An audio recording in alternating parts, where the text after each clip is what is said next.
Hello and welcome to another edition of News Showcase. I am Priya, Tamil Nadu's first artificial intelligence news presenter. 4 people arrested in connection with the security breach in Parliament have been produced in court after they were charged under anti-terror laws. Sources said an initial investigation has found that all the 4 were linked to a social media group named Bhagat Singh Fan Club. Reports say the group planned for more than a year to sneak into the Parliament's lower chamber. Live footage showed 2 men leaping over benches in the House and releasing colored gas from canisters as stunned lawmakers tried to overpower them. The security incident came on the 22nd anniversary of a gun attack on the old Parliament building. More details have been steadily emerging since the incident early afternoon on Wednesday. Prime Minister Narendra Modi held talks with his top ministers a day after the security incident at Parliament. Both houses met briefly before they were adjourned, as opposition members wanted to know how intruders broke into the House. Chairman of the Rajya Sabha, or Upper House, Jagdeep Dhankar ordered Trinamool Congress lawmaker Derek O'Brien to leave the House after he demanded specific answers for the breach. Reports said at least 8 staffers with the lower house or Lok Sabha were suspended over the incident. It did not say what responsibilities they held at the Parliament. The new Parliament building was inaugurated by Prime Minister Narendra Modi in May this year, after the old one, built in 1927, was considered too old for today's requirements. Why are you gesticulating? Reports speak of congestion. I hereby name Sri Derek O'Brien. Derek O'Brien is hereby named to leave the House immediately. What are you doing? Mr. Derek O'Brien, you have committed breach of privilege. Mr. Derek O'Brien to leave the House immediately. Reports speak of congestion at the holy Sabarimala site in Kerala state, despite an assurance from the government that the situation was under control. Millions of pilgrims thronged the temple dedicated to Hindu god Ayyappan during this time of the year. Devotees said they had to wait for more than 18 hours before reaching the shrine. Reports said pilgrims waited in queues by the river for several hours before they could have a bath. Another group of pilgrims said they stayed in a forest area as they waited for buses to take them to the shrine. Others said, after reaching the shrine, staffers urged devotees to leave even before they had a glance of the deity. Reports say authorities in Kerala have assured the Tamil Nadu government that grievances of pilgrims from the state will be addressed. The assurance comes after an appeal from Chief Minister Stalin. A top official in Kerala was quoted as saying that all basic facilities are being arranged for those from Tamil Nadu. The holy site is not far from the state's border. Separately, the chief minister condemned an incident in which a security personnel at the airport in Goa abused a Tamil woman for not knowing Hindi. In his comments on social media, the chief minister pointed out that Hindi is not the national language of India and security personnel at airports should be educated on the matter. Reports said Tamil Nadu's chief minister has appealed to the External Affairs Ministry to arrange the release of fishermen from Tamil Nadu being held in Sri Lanka jails. According to reports, Stalin in a letter to Minister Jai Shankar explained that the fishermen were arrested in 3 separate incidents within a week. He insisted the Indian government should intervene immediately to free them. Reports said 45 fishermen are in custody and 138 boats belonging to them were seized when they were arrested by the Sri Lankan Coast Guard. Both India and Sri Lanka accuse each other's fishermen of crossing into their waters during deep-sea fishing. The political group DMDK has appointed Prema Lata Vijaykanth as the party's general secretary. She succeeds her husband Vijaykanth, who has been unwell for some time. The decision came in a high-level meeting of the party in Chennai, which was attended by Vijaykanth, who looked frail. The actor was discharged from hospital a few days ago after weeks of treatment. At the meeting, Prema Lata was authorized to take decisions on behalf of the party in the general elections due next year. She was the party's treasurer before taking up the new role. The DMDK party was founded by Vijaykanth in 2005 after he made a name for himself in the Tamil film industry with a series of hits that earned him a large following. Reports say a female prisoner escaped from the high-security Pural prison near Chennai and efforts are on to find her. The inmate, identified as Jayanti from Bengaluru, was sent to the prison in a theft case.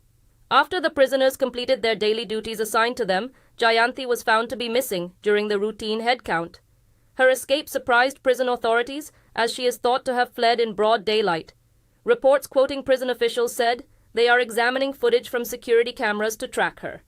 Pural Prison is one of the main jails in Tamil Nadu, located on the outskirts of Chennai, where notorious criminals and high-profile offenders are being held or have served time. Reports from Sikkim in the northeast of India say hundreds of tourists have been rescued after they were cut off by snowfall at high altitude. Officials said troops from the Indian Army moved 800 tourists to safety in an operation that lasted till evening on Wednesday. The elderly, women and children were among the tourists stranded in eastern Sikkim. Officials said soon after the rescue they were provided medical aid, food and warm clothing. Officials also said some of the tourists were provided temporary shelter in army barracks. Sikkim, which lies in the scenic Himalayan region, attracts both domestic and international tourists throughout the year. The region is also home to glaciers and India's highest mountain, Kanchenjunga. US electric car maker Tesla has hit a roadblock in India after the government said it is not cutting taxes on imported electric vehicles. The Minister for Commerce and Industry has told Parliament there is no proposal either to provide an exemption from local value addition cost or to provide a subsidy on the import duty on electric vehicles in India. The government's statement is an unexpected turn, considering it was working on a policy that would have allowed international companies to import electric cars on concessional tax rates if they commit to eventually manufacturing in India. India and Tesla were closing in on an agreement that involved selling the US automakers' cars in the country from next year. Russian President Vladimir Putin has told Russians that peace with Ukraine will only take place when the objectives of the war are achieved. Putin addressed his first major news conference since he launched the full-scale invasion of Ukraine in February 20, 2022. He combined his annual direct line phone-in with Russians with an international press conference. The annual event did not take place last year. Putin said Russia's economy is strong for a time of war. He said Russia can move forward despite Western economic sanctions and political isolation stemming from its invasion of Ukraine. He described the US as an important country, but accused it of imperialism.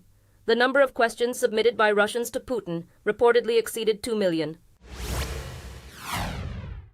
Reports from Gaza say Israel has vowed its war in the enclave will continue with or without international support.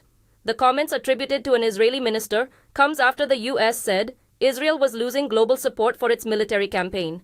With the war in its third month, the United Nations has repeatedly warned of an unprecedented humanitarian crisis in Gaza as a result of Israel's indiscriminate bombing. The bloodiest ever Gaza war broke out after Hamas gunmen attacked Israel on October 7th, the deadliest in the country's 75-year history. The militants also seized around 240 hostages.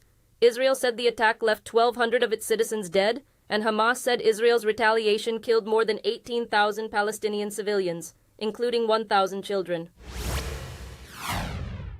As Israel says it will destroy Hamas, support for the Palestinian group has been growing in the enclave of West Bank, which is governed by the rival Palestinian Authority.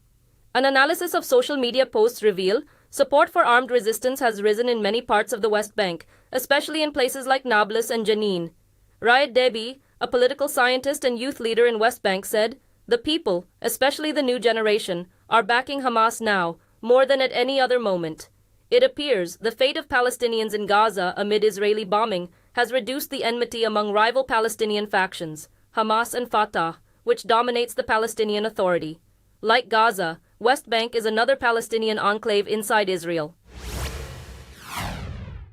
The U.S. House of Representatives has voted to authorize an impeachment inquiry into President Joe Biden. 3 House committees led by the Republicans allege bribery and corruption during Biden's tenure as vice president. But no evidence of wrongdoing has been produced so far. The lower chamber, which Republicans control by an 8-seat margin, approved the inquiry by a vote of 221 to 212. But even if the House ultimately opts to impeach the president, the Democrat-controlled Senate is certain to acquit him. A formal impeachment investigation could be a major headache for the president in the midst of an election year. The Democrats have dismissed his move as an extreme political stunt. The United States will choose a new president in November next year. Thank you for watching. I am Priya, Tamil Nadu's first artificial intelligence news presenter. Do tune in, same time tomorrow, for a roundup of the latest news and updates in India and around the world.